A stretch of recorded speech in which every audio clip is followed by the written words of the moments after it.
দর্শক বন্ধুরা, আজ তোমাদের 4 দিয়ে একটা সুন্দর মাছ এঁকে দেখাবো। এজন্যে প্রথমে একটা 4 এভাবে লিখে নিতে হবে। এরপর 4 এর নিচে যে ২ টা লাইন পেলাম, এই ২ টা লাইনকে বাঁকিয়ে এভাবে সামনের দিকে নিয়ে আসতে হবে। এভাবে বাঁকিয়ে ২ টা মুখ একসঙ্গে না মিশিয়ে সেখানে আমরা মাছের ঠোঁট এঁকে দেবো এভাবে বাঁকাভাবে। ঠোঁট আঁকার পরে এঁকে দিতে হবে মাছের কানকো। কানকো এঁকে দিয়ে সামনে একটা বড় চোখ এঁকে দিতে হবে। চোখের মধ্যে সুন্দর করে মণি এঁকে দিয়ে ২ পাশে ২ টা হাইলাইটস পয়েন্ট রেখে দিতে হবে। এরপরে এঁকে দিতে হবে 3 এর স্টাইলে মাছের যে আ পাখনা থাকে কানকোর পিছনে সেটা। এরপরে পিঠের উপর থেকে পিছনের দিকে এরকম লাইন দিয়ে আরেকটা বড় পাখনা এবং পেটের নিচ থেকে এরকম আরেকটা লাইন দিয়ে ছোট আরেকটি অধিকতর বড়টার থেকে একটু ছোট পাখনা এঁকে নিলেই হয়ে গেল। এবার পাখনাগুলোর মধ্যে এরকম ৩ টা করে লাইন আমরা এঁকে দিব। এঁকে দেওয়ার পরে দেখুন মাছ হয়ে গেছে। এখন মাছের গায়ে কিছু দাগ আমরা দিয়ে দিব। মাছগুলো রঙিন মাছ করব এজন্যে স্টেপ গুলো আমরা এভাবে দিয়ে নিচ্ছি। এরপরে আমাদের রং করে নিতে হবে। আমি রঙের জন্যে প্রথমে কমলা কালার নিয়ে নিচ্ছি।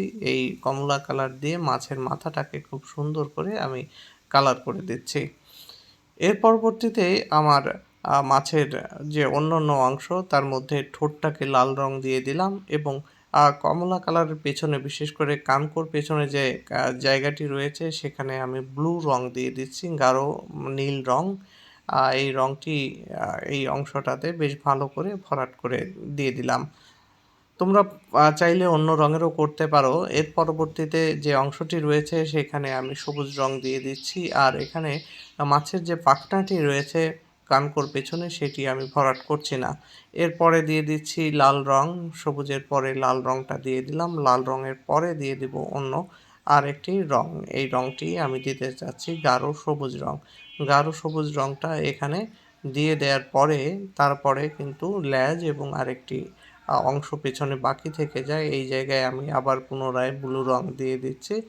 আর এরপরে যে লেজের অংশটি রয়েছে সেখানে দিয়ে দিচ্ছি পুনরায় কমলা রং। কমলা রং দেওয়া হয়ে গেল। এবার আমি দিয়ে দিচ্ছি যে পাখনাগুলো রয়েছে সেখানে আবার কমলা রং এবং পেটের নিচে যে পাখনাটি রয়েছে সেখানেও আমি কমলা রংটা দিয়ে দিলাম। দেখুন এবার মাছটি দেখতে বেশ সুন্দর লাগছে। এবার আমার মাছের যে পেছনের যে পাখনাটি রয়েছে কানকোর পেছনে সেই পাখনাটিতে লাল রং দিয়ে দিলাম। মাছ আঁকা আমার শেষ হয়ে গেল। মাছটি যে জলের মধ্যে রয়েছে এজন্য কিছু জলের লাইন আমি কালার ব্রাশ পেন দিয়ে খুব সহজে দিয়ে দিচ্ছি। তো আজকের ভিডিওটি যদি আপনাদের ভালো লাগে সেটি কমেন্ট করে জানাতে পারেন এবং শেয়ার করে অন্যকে দেখার সুযোগ করে দিতে পারেন।